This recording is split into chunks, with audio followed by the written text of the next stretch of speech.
غلامان احمد رضا ہیں، غلامان احمد رضا ہیں۔ اور ہجری ہے 1443 ہجری،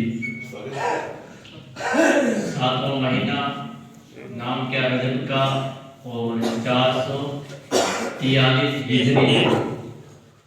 اور اس رجب کے مہینے کے اندر ایک 27 تاریخ کو شب معراج بھی منائی جاتی ہے، اور 6 تاریخ کو حضور غریب نواز رضی اللہ تعالیٰ عنہ کا عرس مبارک بھی منایا جاتا ہے۔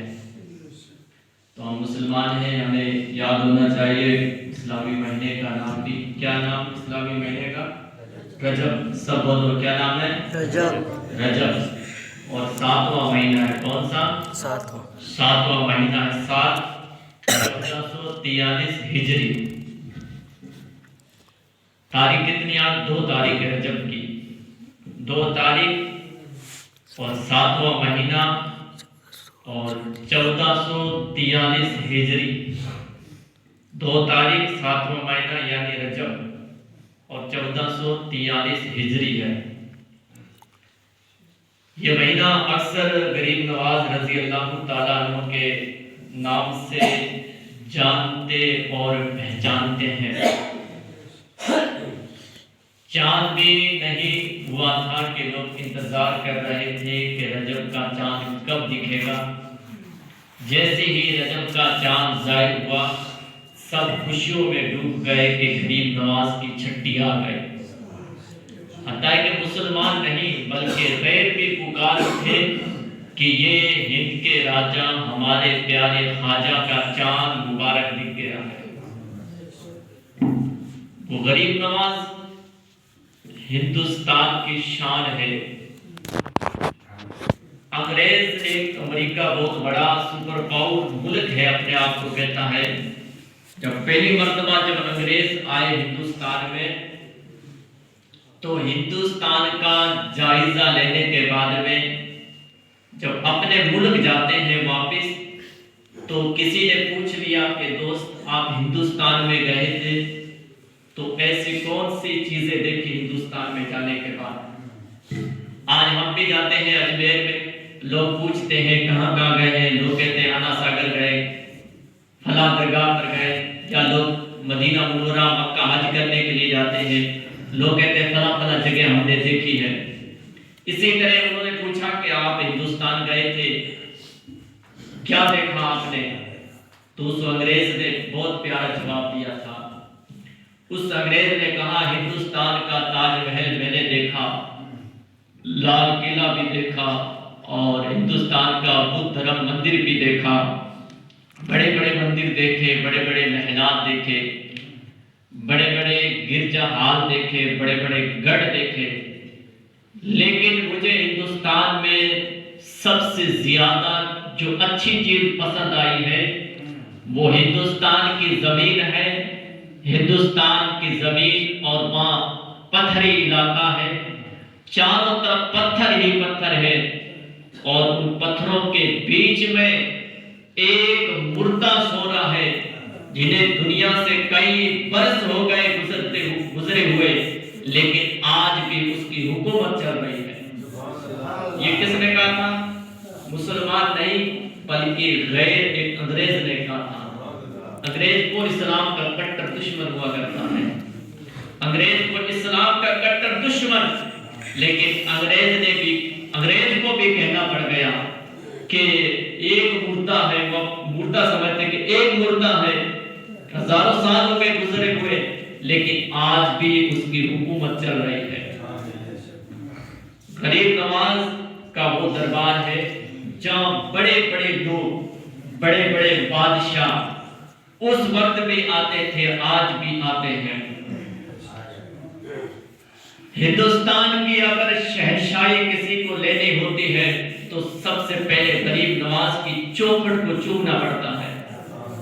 چاہے ہندوستان کا کتنا بڑا کیوں نہ ہو، چاہے ہندو کیوں نہ ہو، چاہے عیسائی کیوں نہ ہو، چاہے سکھ کیوں نہ ہو، کوئی بھی قوم ہو، لیکن سب سے پہلے جا کر چوکھٹ کو چومنا پڑتا ہے۔ اب کرسی ملنے کے بعد وہ اگر بھگے تو اس کی قسمت ہے، لیکن جیتنے سے پہلے غریب نواز کی چوکھٹ کو بوسہ لینا ضروری ہوتا ہے۔ اگر غریب نواز کی چوکھٹ کو نہ چومے تو بادشاہ کی کرسی ملنا بہت مشکل ہے، بہت مشکل ہے۔ اللہ اکبر۔ پیارے آقا صلی اللہ تعالیٰ علیہ وسلم کے پیارے دیوانوں، خواجہ کا تذکرہ ہم سنتے ہیں، خواجہ کی کرامات بھی ہم سنتے رہتے ہیں کہ خواجہ غریب نواز کی کرامت یہ ظاہر ہوئی کہ آنا ساگر کے پانی کو ایک کٹورے کے اندر ڈال دیا تھا۔ غریب نواز کی کرامت یہ ہے کہ غریب نواز نے جب اونٹوں کو کہا، اونٹوں کو زمین میں پکڑ لیا۔ غریب نواز کی کرامت یہ ہے کہ 90 لاکھ کو غریب نواز نے کلمہ پڑھا دیا، لیکن اللہ اکبر، غریب نواز کے اخلاق کیسے تھا؟ غریب نواز دنیا سے کس طرح محبت کرتے تھے، لوگوں سے کس طرح محبت کرتے تھے۔ اللہ اکبر۔ بچپن کا زمانہ ہے، گھر سے نکلتے ہیں عید کے لیے، عیدگاہ کی طرف لوگ جا رہے ہیں، مجمع ہے عید کی طرف جا رہے ہیں، بہت خوبصورت کپڑوں کے اندر ملبوس ہے، جا رہے ہیں۔ غریب نواز بھی عیدگاہ کی طرف جا رہے ہیں، راستے میں دیکھتے کیا ہے، ایک جوان کھڑا ہے، ایک بچہ کھڑا ہے، کپڑے بھی پرانے ہیں، پھٹے ہوئے ہیں، اور بالوں پر ریت ہے، دھول ہے، آنکھوں میں آنسو جاری ہے، اداس کھڑے ہیں۔ غریب نواز نے کہا، بیٹے آج تو عید کا دن ہے، آج تو خوشیوں کا دن ہے، آپ اداس کیوں کھڑے ہیں؟ آج تو نئے کپڑے پہننے کا دن ہے، آج آپ کے کپڑے پھٹے پرانے ہیں۔ اللہ اکبر۔ اس نے کہا کہ بابا میرے کپڑے پھٹے پرانے ہیں، میں ایک یتیم ہوں، میرا باپ کا سایہ اس دنیا سے چلا گیا ہے۔ اللہ اکبر۔ اتنا سننا تھا، غریب نواز کے آنکھوں میں آنسو آ جاتے ہیں۔ غریب نواز اپنا مقدس کپڑا اتار کر اس کو پہناتے ہیں اور کہتے ہیں چل میرے ساتھ عیدگاہ کی طرف۔ اللہ اکبر۔ وہ غریب نواز ہے کہ کسی کو پریشان ہوتا دیکھتے ہیں تو اپنا مقدس کپڑا اتار کر اس غریب کو دے دیتے ہیں۔ اللہ اکبر۔ آج ذرا ہم غور کریں کہ ہم غریب نواز کے ماننے والے ہیں، غریب نواز کا تذکرہ کرتے ہیں، غریب نواز کا ذکر کرتے ہیں، غریب نواز کی مزاروں پر جاتے ہیں، وہاں جا کر چادر چڑھاتے ہیں۔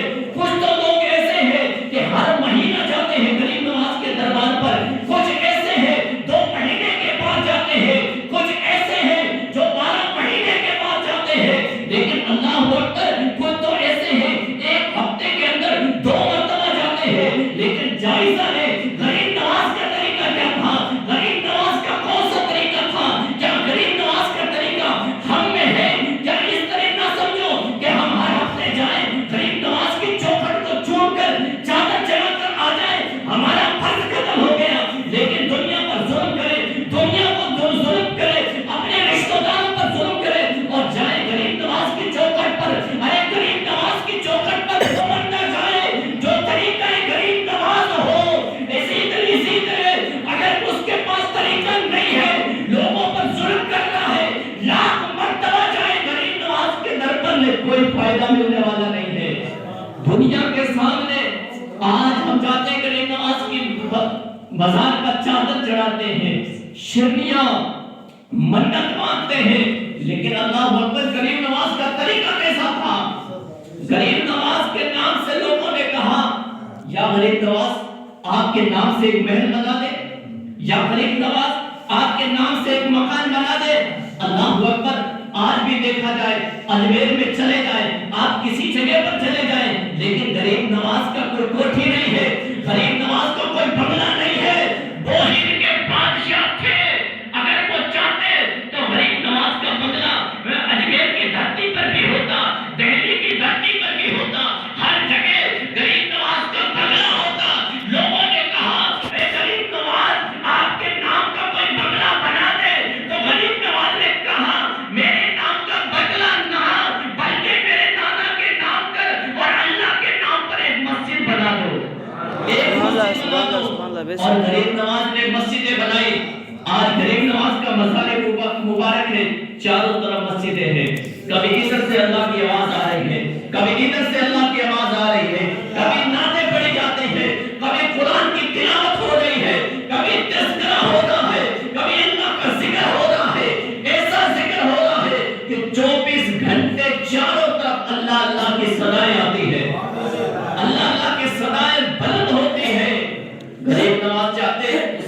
بنا لیتے، لیکن غریب نواز نے کہا مجھے بنگلہ نہیں چاہیے، مجھے زمین نہیں چاہیے، مجھے پلاٹ نہیں چاہیے۔ آج لوگ زمینوں کے چکروں میں مر جاتے ہیں، ایمان سے بھی خارج ہو جاتے ہیں۔ اللہ نے فرمایا آج لوگ کہتے ہیں بنگلہ ہو، زمین ہو، مال ہو، دولت ہو، گاؤں کی حکومت بھی ہو، گاؤں کی لمبرداری بھی ہو، اللہ اکبر، گاؤں کی سرپنچی بھی ہو، گاؤں کی ودایک بھی ہو، پردھان منتری ہو، سب کچھ ہو، لیکن لمبردار بننے کے بعد، سرپنچ بننے کے بعد، ودایک بننے کے بعد، منتری بننے کے بعد اگر خدا نہ کرے مر جائے تو پیچھے نام لینے والا نہیں ہوتا ہے۔ آج ایسے بھی کوٹیاں ہیں، آپ سٹیوں کے اندر چلے جائیں، بڑے گڑھ ہیں، راجاؤں کے گڑھ تھے، ان کی حکومت چلا کرتی تھی، ان راجاؤں کی حکومت چلا کرتی تھی۔ راجاؤں کا دور تھا غریب نواز کے آنے سے پہلے، چاروں طرف راجا تھے، بڑے بڑے پنڈت تھے اور راجا حکومت کیا کرتے تھے، اور ایسی حکومت کی لوگوں پر ظلم کرتے، ان کی بڑی بڑی کوٹیاں ہوتی تھی۔ آج جا کر دیکھو، پوچھے یہ کوٹی کس کی ہے؟ فلاں راجا کی کوٹی ہے۔ یہ محل کس کا؟ فلاں راجا کا محل ہے۔ اور یہ بلڈنگ کس کی ہے؟ فلاں چودھری کی بلڈنگ ہے۔ یہ گھر کس کا؟ بڑا پردھان کا گھر ہے۔ اللہ اکبر، اس کے جانے کے بعد میں لوگ پوچھے کس کا ہے، سب بولتے ہیں کہ فلاں کا ہے، فلاں کا ہے، لیکن آج کون ہے اس کے اندر؟ کوٹھی بند ہے۔ کوٹھی کے اندر کون بول رہا ہے؟ کبوتر بول رہے ہیں، کاؤ بول رہے ہیں، پرندے بول رہے ہیں، کوئی اس کے اندر نہیں ہے۔ ان کی برادریاں ختم ہو گئی۔ پوچھا جائے کہ فلاں راجا کا بیٹا کہاں ہے؟ کہاں مر گیا، برادری ختم ہو گئی۔ فلاں پوچھا جائے فلاں کوٹھی میں رہنے والا کہاں ہے؟ کہاں چھوڑ کر چلا گیا ہے، کوٹھی بند ہے، اندر کبوتر کر رہے ہیں، اندر کائے بول رہے ہیں، کچھ بھی نہیں ہے، لیکن انہوں نے کوٹھیاں بنائی تھی، لیکن غریب نواز نے کوٹھی نہیں بنائی۔ لیکن آج بھی دیکھا جائے چاروں طرف اللہ کے ذکر کی آواز بلند ہو رہی ہے، چاروں طرف دیکھا جائے اللہ کے ذکر کی آواز بلند ہو رہی ہے۔ غریب نواز نے کوٹھیاں نہیں بنائی تھی۔ غریب نواز جب ہند کی دھرتی پر آئے تو غریب نواز کے پاس کچھ نہیں تھا۔ کیا تھا؟ کوئی دولت تھی؟ ایٹم بم تھا کہ بم مارے پورا دھماکہ ہندوستان میں سب 90 لاکھ کلمہ پڑھ لے؟ نہیں، کچھ بھی نہیں تھا۔ ایک تسبیح تھی۔ کیا تھی؟ تسبیح، اللہ کا ذکر۔ ایک کیا تھا؟ قرآن مقدس۔ قرآن مقدس، ایک تسبیح، ایک قرآن مقدس، کپڑے پیوندار، پھٹے ہوئے کپڑے، اور یہاں تک کہ بتایا جاتا ہے کہ جو کھڑاؤں سے جوتی تھی وہ بھی ٹوٹ گئی تھی۔ سفر پیدل سفر تھا، پیدل سفر، کہاں مدینہ منورہ اور کہاں اجمیر کی دھرتی، کہاں مدینہ منورہ، کہاں اجمیر کی دھرتی۔ اگر ہم یہاں سے چھتر گڑھ پیدل جائیں تو جب بھی ہماری چپل ٹوٹ جاتی ہے، لیکن وہ تو کہاں مدینہ منورہ سے چلے تھے، کھڑاؤ بھی ٹوٹ گئی تھی، کچھ بھی نہیں تھا، صرف تسبیح، ہاتھ کے اندر تسبیح اور ایک مسلح قرآن میں مقدس ساتھ میں ہے۔ جیسے ہی قدم رکھا اجمیر کی دھرتی پر، اجمیر کی دھرتی پر قدم رکھا ہے، اللہ اکبر، اس وقت ایک بادشاہ تھے، گوری کے نام سے جانے وہ پہچانے جاتے ہیں، وہ آئے تھے